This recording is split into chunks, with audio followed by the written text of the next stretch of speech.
Shrinking Ray. In the comic, the character appears as Shrinking Ray, a male hero with the same size-changing ability. The show changes this by introducing Shrinking Ray as a female character, keeping the core power but altering the identity. This kind of gender swap reflects a broader trend in modern adaptations, where creators adjust characters to better represent a wider range of people. The change does not affect the role in the story in a major way, but it does contribute to a more diverse and updated version of the team. Tech Jacket.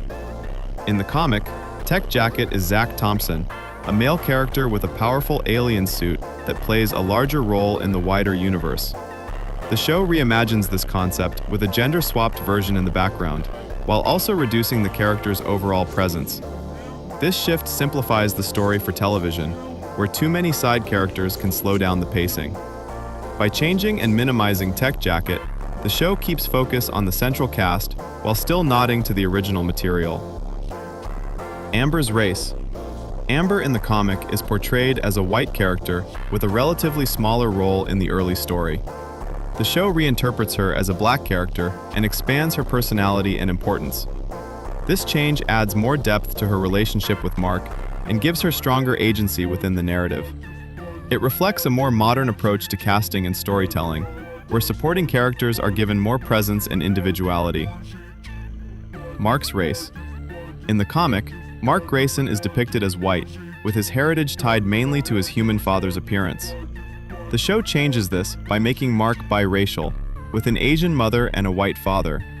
This adjustment aligns his background more closely with Debbie's updated portrayal and creates a more visually and culturally distinct main character.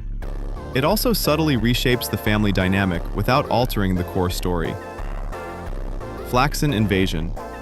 The comic shows Mark and Omniman handling the Flaxan Invasion largely on their own, focusing on their growing partnership and power difference. The show expands this event by involving the team, turning it into a larger, more chaotic group battle. This change allows more characters to be introduced early and gives the audience a clearer sense of the broader superhero world.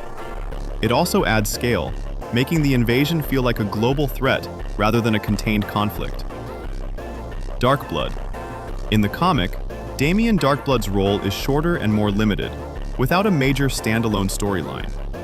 The show builds on his character and even adds entirely original material, including a full episode centered around his investigation that does not exist in the comic. This expansion gives the story a more structured mystery element and allows the audience to explore the truth behind Omni-Man through a different perspective. William. In the comic, William's sexuality is revealed later in the story, after readers have already spent time getting to know him. The show makes this clear from the beginning, presenting it as a natural part of his character rather than a later development. This approach reflects a shift in storytelling, where representation is more open and immediate. It also helps establish William's identity early, making his character feel more defined from the start. Omnimans Betrayal. In the comic, the murder of the Guardians of the Globe happens quickly and mostly off-panel, leaving much of the violence implied rather than shown.